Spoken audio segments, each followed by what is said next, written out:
Aleluia, Jesus. Glórias.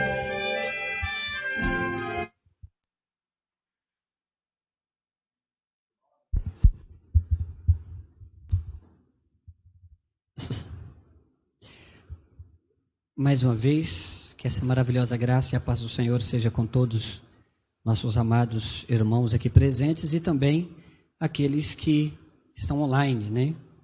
A gente está acompanhando aqui pelo menos uma parte e tem vários dos nossos irmãos que estão online. Queridos, eu quero efetuar uma leitura à base, né? Na verdade, a gente trabalhar uma questão um pouco mais abrangente do que o próprio texto ali está mencionando. A nossa intenção é apenas mostrar o que tem base bíblica acerca de pontos que estaremos aqui citando brevemente esta noite. 1 de Pedro, capítulo 3, versículo 7. O que mais vai nos interessar é um efeito que está aí no final do versículo 7, que é algo parecido com aquilo que já citamos em Provérbios 28, verso 9. Algumas coisas que afetam o campo espiritual, o relacionamento com Deus, as bênçãos de Deus e, obviamente, a manifestação da graça do Senhor de modo mais visível, ou melhor dizendo, que nós tenhamos a sensibilidade suficiente para a perceber dessas questões, ok? Vamos lá então, 1 de Pedro, capítulo 3, verso 7. Amém? Os amados encontraram? Glória a Deus. Exatamente da mesma maneira, vós maridos vivei com vossas esposas a vida cotidiana no lar, com sabedoria, proporcionando honra à mulher como parte mais frágil e coerdeira do dom da graça da vida, de forma que não sejam interrompidas as vossas orações. Amém? Então, algumas traduções diferentes aí, que vai dar um sentido de que essa oração ela vai estar um tanto impedida de ser recebida pelo Senhor. Então, eu trouxe aqui uma tradução também um pouco diferente. Vamos falar com Deus. Soberano Deus e poderoso Pai, graças damos a Ti por ser misericordioso para com todos nós.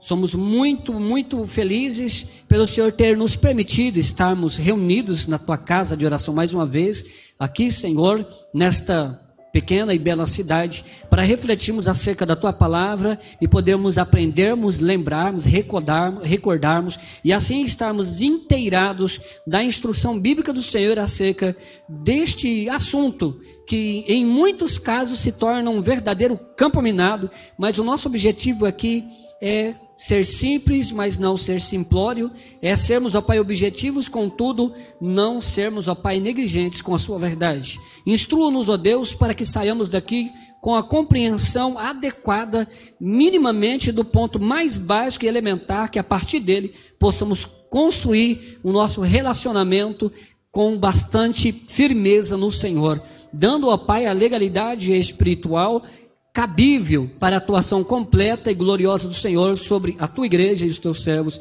no nome de Jesus. Amém, Senhor. Amém. Graças a Deus. Amados, podem vos assentar.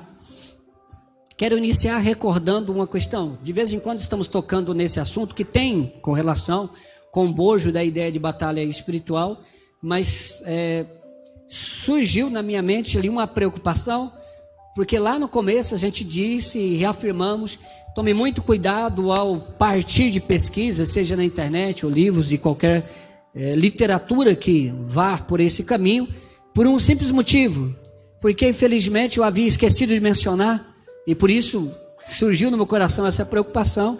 Houve e ainda há no Brasil um movimento que leva esse nome e não tem nada a ver com as reflexões que estamos fazendo aqui. Como assim, pastor? Existe um movimento aí de ordem, né? Se diz gospel, que eu acho que diz gospel, não tem nada nessa história, e que trazem consigo essa nomenclatura, contudo não é o que a Bíblia diz acerca do tema. Por isso surgiu aí uma preocupação relevante, porque quando você vai falar disso, você coloca lá na internet sobre isso, você vai encontrar um monte de material, e a grande maioria deles tem um certo problemas aí com concordância com a palavra de Deus e com a Bíblia.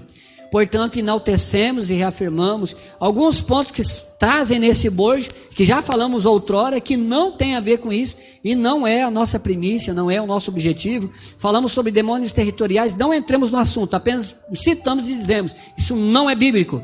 Amém? Alguém se lembra dessa questão? falamos aí de várias circunstâncias correlacionadas e afirmamos que não era bíblica, que não podia andar por esse caminho ou se alimentar destas coisas, porque é de ordem extremamente duvidosa e não é bíblica. O que é bíblico, a verdade é que existe sim uma batalha, ela é sim de cunho espiritual, como trazemos aqui com base Efésios 6, né? Até marquei por aqui. Efésios 6, a partir do versículo de número 10 ali, que ele vai falar sobre a armadura de Deus, citamos a simbologia de cada um desses pontos, citamos aí principalmente o texto onde o apóstolo Paulo afirma no verso 12, que a nossa batalha não é contra o sangue, não é contra a carne, então significa que não é contra pessoas.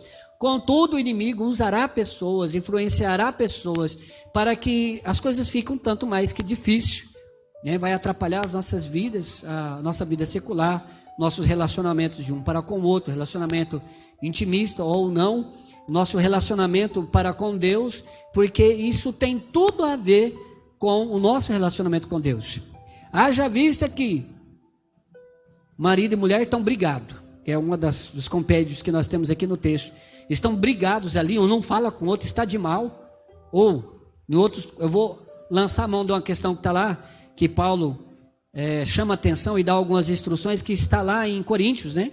Quando o apóstolo Paulo fala da questão relacionada a algo muito bom, que é a consagração, que é estar separado, tirar um tempo de separação, e ele deixa claro que isto, no caso de casados, precisa ser de comum acordo, ou minimamente levar em consideração a esposa ou o marido, pelo caso de que, havendo alguma outra necessidade de cunho matrimonial, acredito que vocês entendam o que eu estou dizendo, a pessoa que por acaso não avisou o esposo ou a esposa, deve, contudo, entregar o seu tempo. Mas eu fiz o propósito do dia todo, da noite toda, sei lá, 24 horas, não houve acordo, não houve um aviso anterior, então vai ter que ir lá, fazer a sua entrega e cumprir com aquilo que deve ao matrimônio nessas questões.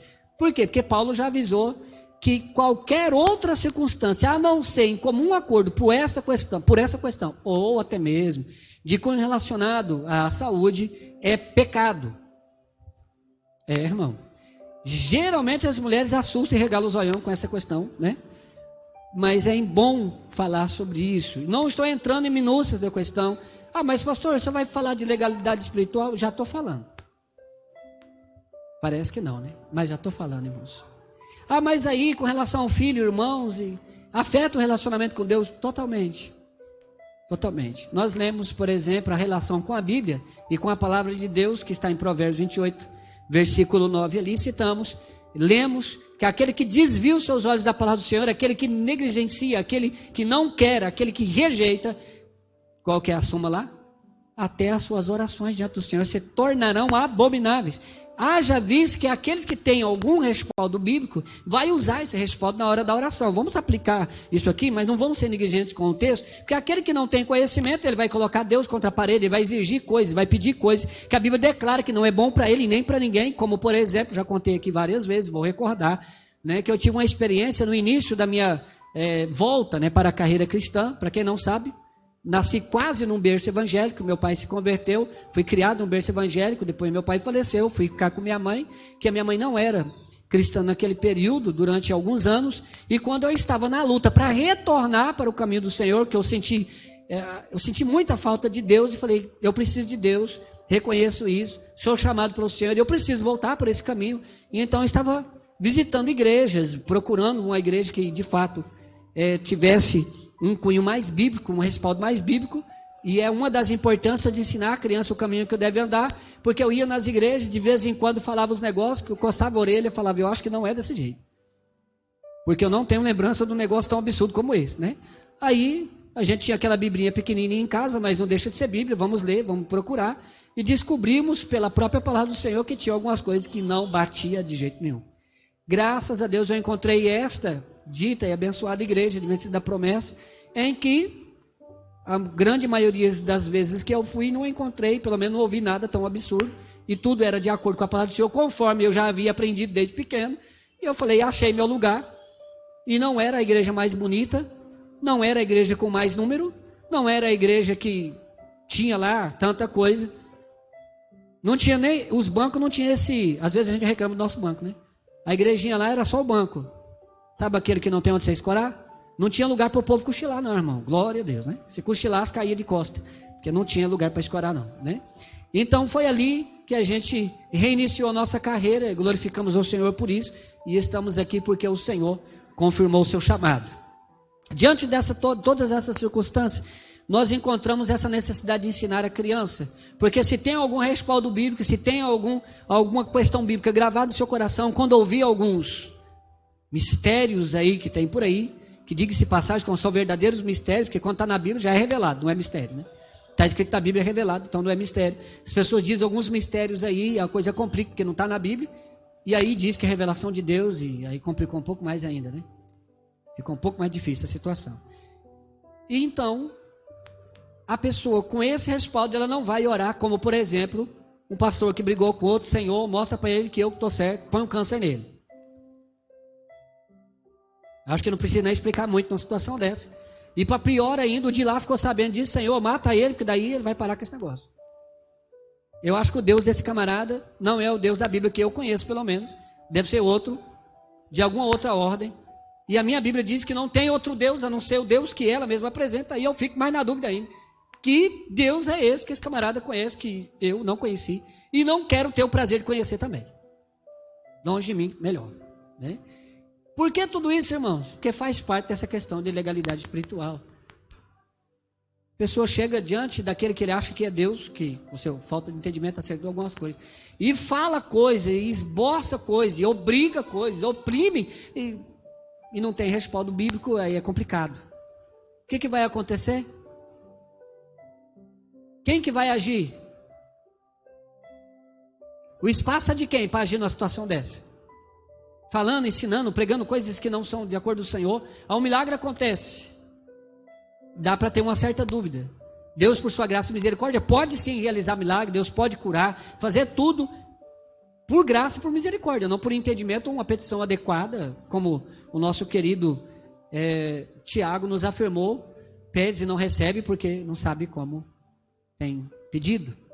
Pedes mal, pedes para o seu próprio deleite ou a sua própria, satisfazer o seu próprio anseio, a sua cobiça, e aí a coisa complica. E tem íntima relação com essa questão. E é por que eu estou falando disso? Que tem a ver com oração, tem a ver com conhecimento bíblico, tem a ver com legalidade espiritual, porque tem muita gente que diz que ora, mas está pedindo coisas absurdas por um Deus que ela não conhece direito, e quando recebe ainda vem dizer que é Deus, e aí ela fica mais na dúvida ainda. Como por exemplo, me perguntaram alguns dias acerca de operação espiritual. Eu perguntei, bom, depende, que operação espiritual é essa que você está falando? Ah, daquela uma que vai lá, o caboclo faz um risco aqui, faz umas orações, diz. Eu falei, então, isso aí é demônio enganando as pessoas. Resumidamente, é isso. Ah, mas a pessoa foi curada. E daí? Se ela continuar naquele caminhar, não se arrepender e não descobrir a verdade, infelizmente a Bíblia diz que o risco que ela está correndo é de morte espiritual. E esse morte espiritual que eu estou dizendo, estou falando de eternidade.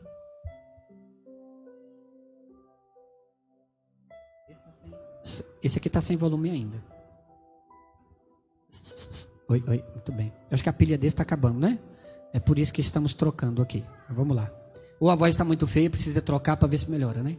Ah, é isso? Vixe, misericórdia. Vai ficar difícil arrumar esse negócio aí, né? A mesa é digital, mas eu acho que nem para tanto ela dá conta, né? Mas vamos lá. Diante de todas essas circunstâncias, como podem dizer que é Deus ali? Irmão, não é. Muita gente negligencia o poderio e a influência do inimigo frente a esse mundo ao qual vivemos, visivelmente dizendo e falando. Como, por exemplo, é lícito lembrar-se da carta, ou melhor, do livro de Jó, que leva o seu nome, né? Jó, que conta a história de Jó, e que logo nos seus primeiros capítulos e versículos nos mostra uma questão que, nesse caso especificamente, quem autorizou foi o Pai, Deus. Autorizou, só que Jó não sabia, né? A gente precisa, quando a gente lê, a gente já sabe de tudo e Jó não sabia.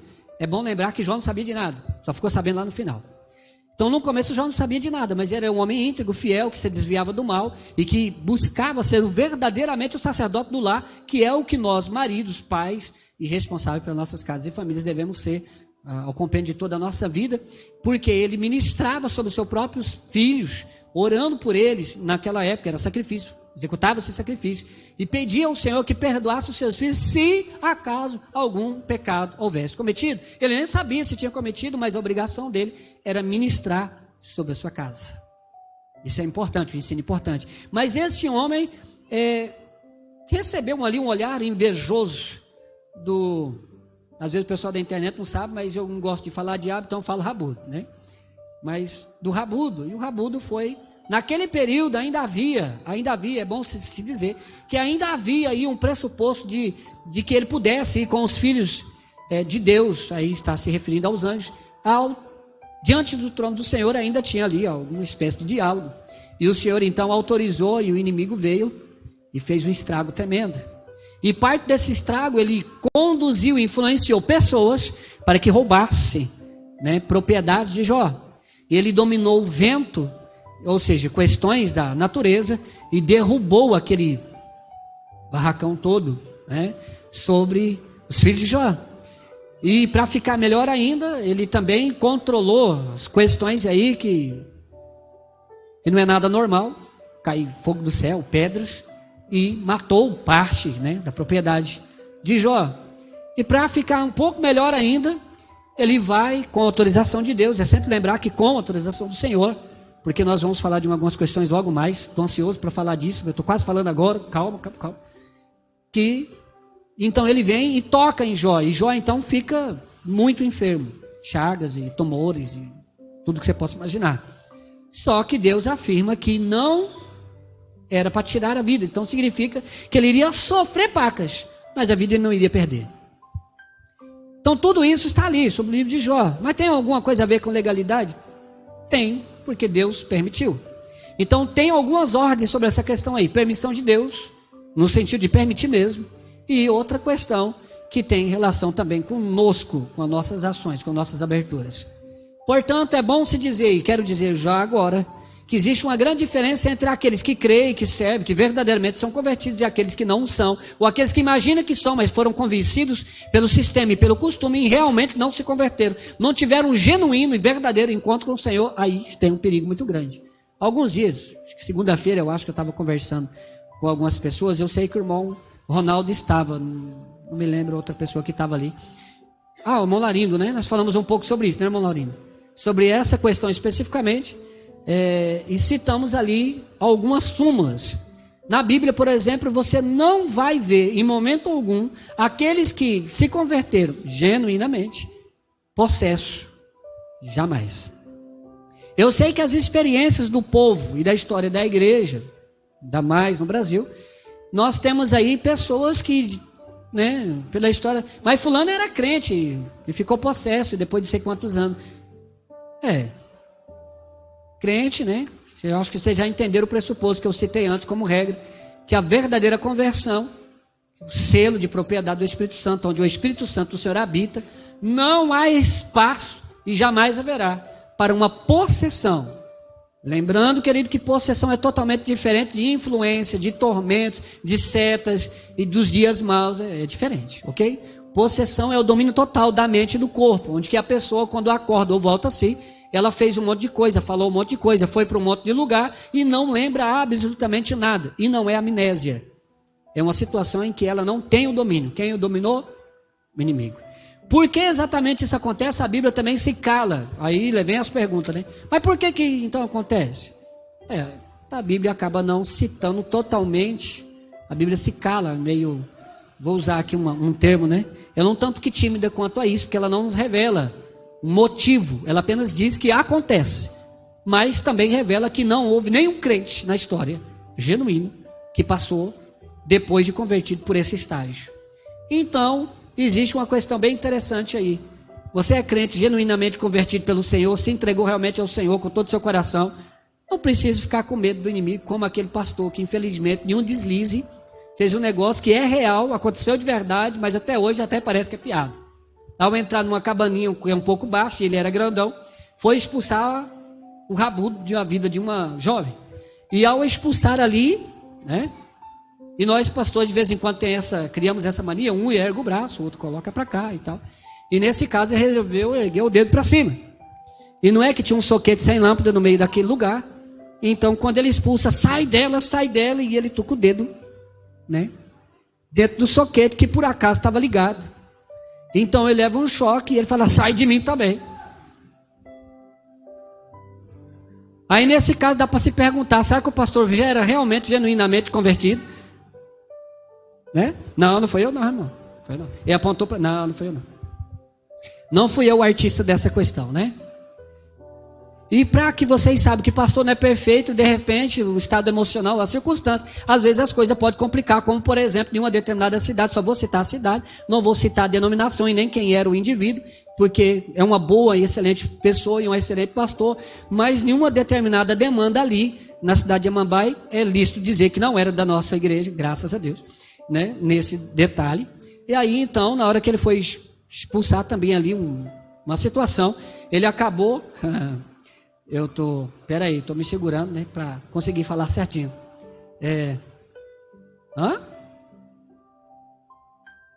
Cícia quer que eu conte alguma coisa, mas eu não entendi. Eu não leio Lábios. Agora Libras um pouco eu entendo, tá, Cícia? Se eu falar em Libras um pouco eu entendo. Lábios eu ainda não consegui aprender. Então, geralmente a gente expulsa dizendo, não é? Sai deste corpo que não te pertence. Fala para o inimigo, não é? E ao contrário disso, como é que funciona? Sai desse espírito que não te pertence, um negócio assim. Foi mais ou menos assim a coisa, eu só sei que ele mandou a pessoa sair do demônio, né? Eu falei, bom, aí complicou um pouquinho a situação. Eu acho que ficaria um pouco difícil, que quem o invasor ali era o inimigo, né? Estava um pouco ao contrário a situação. Mas em tudo isso, o que tem a ver? Tem né, um pouco aqui para descontrair e saber que muitas coisas podem acontecer. E a falta de preparo, de instrução bíblica e consciência bíblica do que nós somos e aonde estamos, pode gerar muita confusão. E uma delas é acerca dessa questão de possessão, né? Por que estou dizendo isso? Por N motivos. De repente o caboclo lá ficou tão bravo, que ele enfureceu tanto, ele fechou a cara tanto, ele deformou o rosto tanto e falou palavras tão difíceis, que às vezes a gente olha para ele e fala, está possesso. Peraí, ele é crente? Então, meu irmão, eu acho que não está não. Porque está nervoso, está bravo, ou está brava, né? São circunstâncias da vida, como a própria Bíblia diz, e nos autoriza irá, mas diz que não é para pecar. Que diferença tem entre o verdadeiro convertido e aqueles que nem conhecem o Senhor? Porque ali fica muito mais fácil. As pessoas já têm uma vida de ampla legalidade espiritual para a ação do inimigo. Vamos citar aí, por exemplo, negócios. Só aqui uma questão interessante, negócios. Se eu não busco ser fiel em meus negócios, se eu, para ganhar algum lucro, eu acabo só negando alguns impostos, eu começo a enganar as pessoas, dizendo que vale um valor que não é realmente aquilo, no caso de venda. E no caso da compra, né, você está vendo que a pessoa tem uma necessidade, sabe que o valor é devido, e realmente vale, mas aí você faz uma chantagem enorme e acaba comprando por menos. Tem uma massagem por aí rodando, e é boa até, de uma historinha em que um homem, né, rico, passando em um determinado lugar, viu um jovem vendendo ali alguns produtos, e ele chegou então e pechinchou e comprou pelo menor preço possível daquele jovenzinho que estava trabalhando e vendendo produtos para ajudar em casa, porque faltavam as coisas em casa. E depois que saiu dali, saiu batendo no peito que conseguiu comprar um produto que vale mais por menos, foi então para um encontro, um jantar beneficente, e ali gastou horrores de dinheiro e batia no peito dizendo, olha, tá vendo, eu ajudo a sociedade.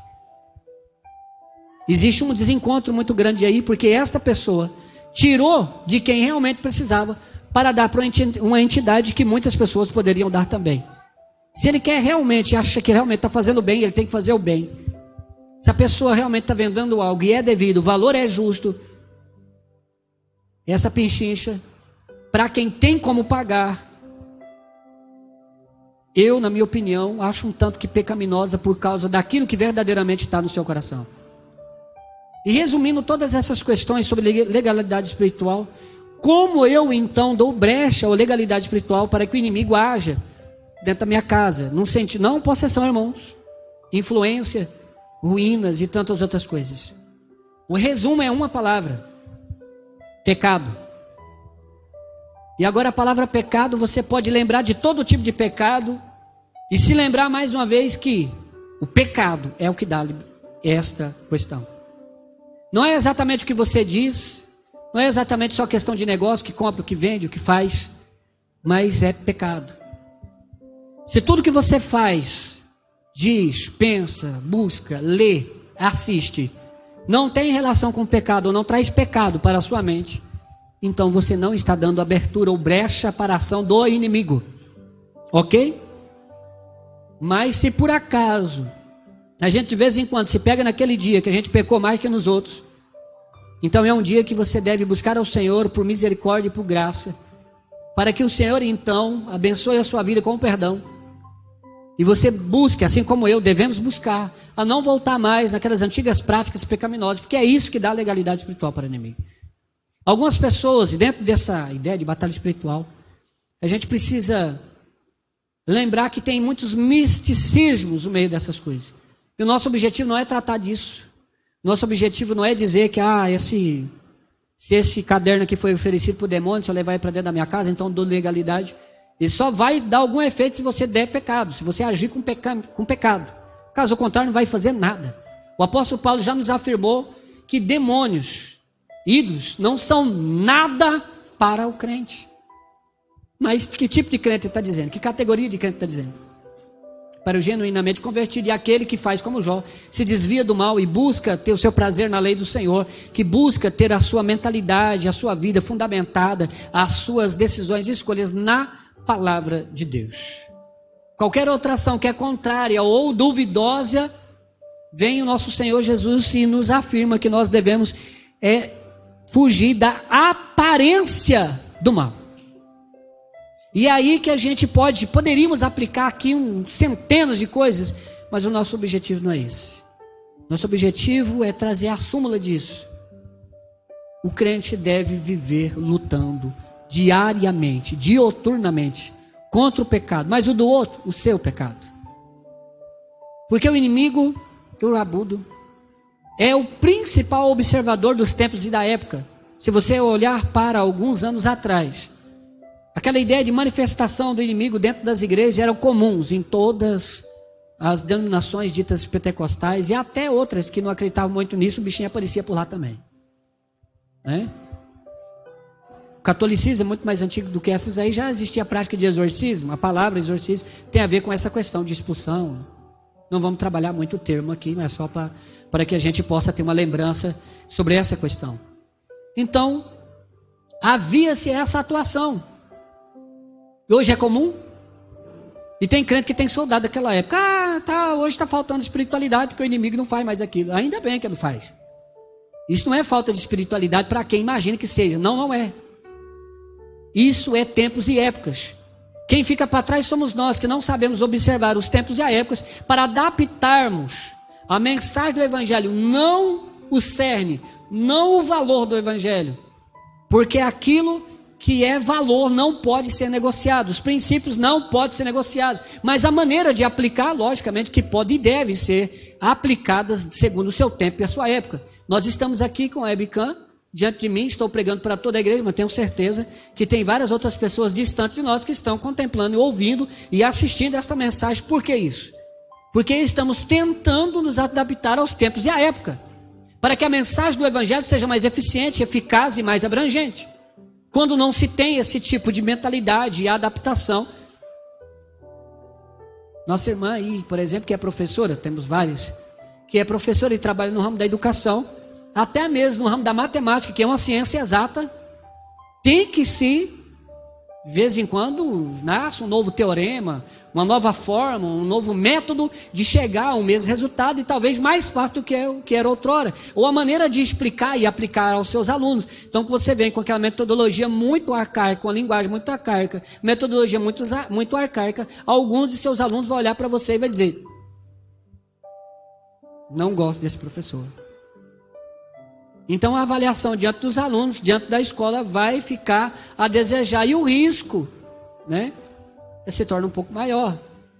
E não importa qual seja a matéria, significa que precisa sempre estar em crescimento. E aí vem a questão, o crente precisa estar em crescimento. A sua vida espiritual precisa estar em crescimento. O seu relacionamento com o Senhor precisa estar em crescimento. Eu fico muito satisfeito que, de uns tempos para cá, eu ouvi várias pessoas dizendo que cresceu espiritualmente, que cresceu em seus relacionamentos com Deus, com a igreja, com as pessoas. E eu fico muito, muito feliz de ouvir uma coisa dessa. Em contrapartida, existe um aqui, outro acolá, que acha que a coisa está do mesmo jeito e não está. Porque Deus está operando em meio ao seu povo. E aqueles que estão dando abertura, legalidade para o Senhor, dizendo: Senhor, faz em mim, como foi cantado aqui, louvado aqui, transforma a minha vida. Senhor, Tu és o oleiro, transforma a minha vida, molda-me segundo o seu querer. Esses têm crescido e se aprimorado diante do Senhor. Legalidade espiritual, porque o Senhor não é invasor. Não é invasor, Ele não vai invadir a sua vida. Eu acho interessante algumas músicas, né? Invadiu a minha vida. Ficou um pouco estranho, né? Porque a Bíblia diz que não é assim. Até para a igreja do Apocalipse, Ele bateu na porta e falou: se você abrir e me deixar entrar, eu cearei com você. Ele está falando para a igreja, para uma igreja, para um grupo inteiro de irmãos. Então Ele não invade, Ele entra. Ele é o pastor das ovelhas. Ele abre e fecha as portas, ele entra e sai pela porta exata. E ele não entra pela janela. Inclusive ele mesmo afirma: aquele que entra por outro caminho é ladrão e salteador. Não é o verdadeiro pastor. Queridos, usamos aqui Provérbios, usamos aqui 1 de Pedro, recordamos aqui também um pouco das questões que está escrito em Efésios. E ele fala de potestades, dominadores das trevas, né? Aí uma outra questão que eu quero lembrar: não se venda a ideia de hierarquia demoníaca. Esquece isso. Quer aprender alguma coisa acerca de hierarquia celestial? Aprenda com a Bíblia e verifique que existe sim uma hierarquia. Agora, e lá para as minúcias das minúcias, a Bíblia também não diz com totalidade, mas ela afirma que existe anjo, existe arcanjo. Não existe? Então existe sim a hierarquia celestial. Só que essa hierarquia, essa partícula da hierarquia revelada, está falando sobre aqueles que com o Senhor estão. Mas do inimigo não cita nada, apenas diz o inimigo e seus anjos. Qualquer tipo de anotação e ligação com as religiões afro, né, descendentes que nós temos aí no Brasil, em que mapeamento de demônios territoriais e essas coisas mais, o tal de Zé Pilintra, está escrito isso na Bíblia? Tá, irmão? Você achou o Zé Pilintra na Bíblia? Não esquece esse negócio. Esses nomes foi o próprio sem vergonha lá que arrumou para continuar enganando as pessoas, até quem trabalha com essas questões. Mas eu vou expulsar o demônio lá, e por causa das ações dessa que a pessoa está tendo, por exemplo, ações com ordem de promiscuidade, geralmente se relaciona a uma, né, que chama de pomba, e alguma coisa lá. Não quero nem falar, deixa isso para lá. Compete, não tem o menor interesse nesse negócio. Mas é de ordem promíscua, seja para o homem ou para a mulher, então, meu irmão, a gente precisa lembrar que demônios são seres espirituais, mas são limitados, eles não são deuses. Deus está, e Ele é onipresente. O inimigo não. O inimigo não é. Então, de um lado do Brasil, tem no mesmo tempo alguém expulsando o pseudo cara lá, e do outro lado, o mesmo cara. Percebe-se a mentira? É lícito dizer é mentira. E a mentira dele próprio, que convenceu um monte de pessoas, que até nós, como cristãos, carregamos esse tipo de nome na nossa memória, e em algum momento a gente acaba achando que isso... Não é bem assim. Toda vez, seja durante a pregação do Evangelho, seja durante o decorrer da sua vida, se deparou com uma situação de coisas como essa, de possessões, não pergunte o nome, não pergunte de onde veio, não quero saber nada disso. A questão é: eu sei quem é o meu Deus, eu conheço o seu poder e sei que Ele domina todas as coisas. Então, no nome de Jesus Cristo, você que está aí, que eu não quero saber o nome, abandone essa vida. Abandone totalmente essa vida. Porque aí foi feito, foi construído, segundo a graça do Senhor, para a glória do Senhor, e não para a habitação de ordem do inimigo. Mas como que pode uma coisa dessa? Pode, lógico. Demoniados gadarenos, por exemplo, nós até citamos lá. Legião. Citamos, né, de 3 a 5 mil, né? Uma legião, soldados romanos. E naquela ocasião especificamente, eles afirmam para Jesus, depois que vieram ao encontro de Jesus, de que eram muitos, era uma legião, e que não eram poucos. Aí vem muitas especulações, né? Algumas pessoas brincam, quantos anjos cabem na coisa de uma agulha? Como é que chama aquele? Na ponta de uma agulha, no pé de uma agulha? No alfinete? Alfinete eu acho que cabe mais, que tem aquela voltinha assim, né? Vocês sabem que é brincadeira, né? Vocês vão levar esse negócio a sério, vai arrumar um problema bem grande. Irmãos, a gente não pode achar que a estrutura, as realidades espirituais são iguais às carnais e físicas, porque não são. Nós ainda somos carnais, mas no dia do regresso do Senhor conheceremos, o veremos como ele realmente é, e nós seremos transformados em um novo corpo incorruptível de ordem espiritual. Glória a Deus por isso.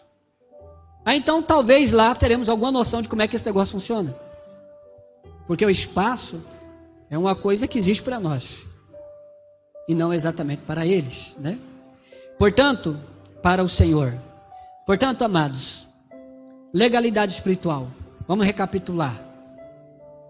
Como qualquer pessoa, seja crente ou não, dá espaço para que o inimigo haja e perturbe a sua vida, sua casa, sua família, seus negócios, que ele põe o dedinho lá para atrapalhar. Como? Só tem um jeito. E quem dá espaço somos nós. O que a gente precisa fazer para que dê esse espaço? Uma palavra, qual é ela? Só 2 falou. Só que o restante ficou em dúvida. Eu vou pregar tudo, não, peraí, vamos rebobinar aqui. Vocês entenderam, né? Então vamos lá. O que o crente vai fazer que acaba abrindo espaço para a atividade do inimigo? O que o crente tem que cometer? Pecado. E aí uma questão interessante. Porque você é perfeito? Você não comete pecado? Você não erra? Você erra. Eu erro. Nós erramos. É bom conjugar o verbo dessa maneira, porque ninguém aqui é santarrão e perfeito. Santo só, no sentido de totalmente separado e perfeito, é só Jesus. Mas pastor, e aí? Então de vez em quando eu cometo um errozinho. Você está debaixo da cobertura espiritual do próprio Cristo, irmão. Como a palavra do Senhor nos informa, você creu no Senhor, você se entregou a Ele, você tem observado a sua palavra, o Espírito Santo veio habitar em você. E Ele ainda afirma que não só o Espírito ali, a Trindade habita em você. Está escrito isso no Evangelho de João. Porque Jesus afirma, viremos e nele faremos habitação. Se Cristo está habitando em você, por mais que às vezes você cometa algum erro, mas reconhece isso e fala, Senhor, me perdoe. Não há qualquer espaço, e o nosso Deus, o nosso Senhor, o nosso dono, não permitirá que o inimigo vai cirandar. E eu estou usando esse termo cirandar porque é o termo que aparece na maioria das traduções bíblicas, cuja qual o nosso Senhor Jesus Cristo fala com Pedro e diz, o inimigo pediu para cirandar com a sua vida, para fazer uns estragos aí, e eu não permiti. Amém, irmãos? Você está com Cristo, o inimigo não vai fazer nada.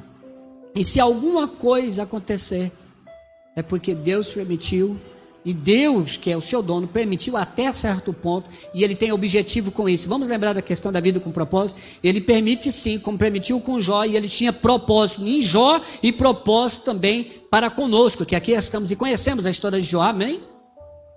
Então toda vez que se o Senhor permitir alguma demanda desse tipo de ordem, é porque Ele tem algo a nos ensinar, Ele tem algo a nos dar como crescimento, como desenvoltura, e não é por negligência.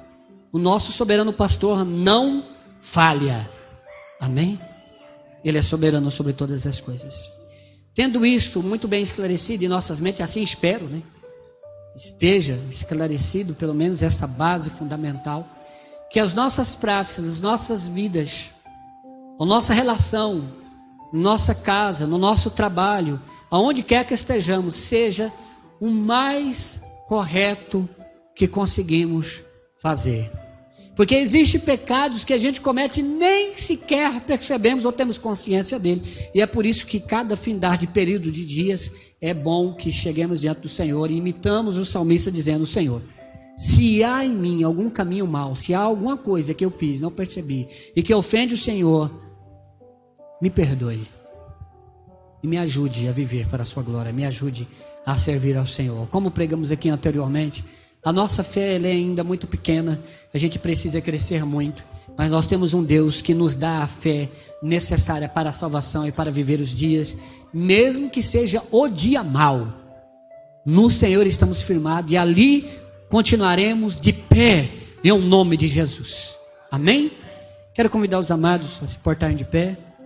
Quero fazer aqui uma oração com os amados e então logo em seguida estaremos orando uns pelos outros. Soberano Senhor e poderoso Pai, sou grato a Ti, meu Pai, por nos permitir estarmos na Sua presença e podermos aqui dialogarmos, conversarmos um pouco acerca deste tema que é muito importante para nós, que é importante, meu Pai, que estejamos isso sempre alerta nas nossas mentes, relembrados em nossas mentes.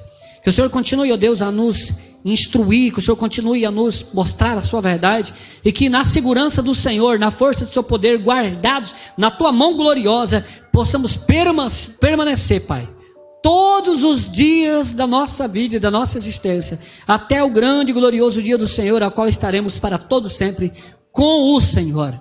Perdoa, Senhor, a nossa falha, o nosso pecado, a nossa negligência e ajuda-nos, ó Deus, a estarmos protegidos pela cobertura espiritual do Senhor, Pai querido, é debaixo das tuas mãos, é debaixo do seu poder, é debaixo dos seus cuidados que a igreja, que o meu irmão, a minha irmã deve estar diariamente, meu Pai.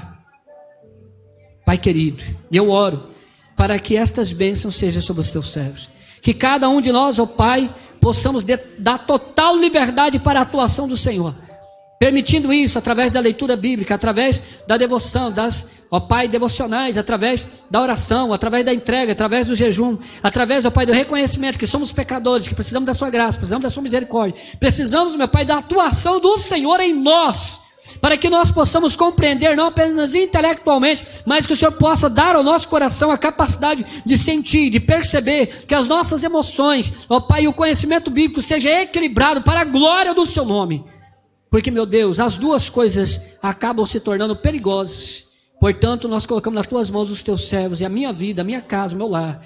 Nos permita exaltar e glorificar o Senhor e que o Senhor tenha, e agora eu peço e digo, o Senhor tem total liberdade para com a minha vida e a minha casa e esta igreja, para que cumpra-se a tua vontade, Senhor, no nome de Jesus Cristo. Obrigado, Senhor.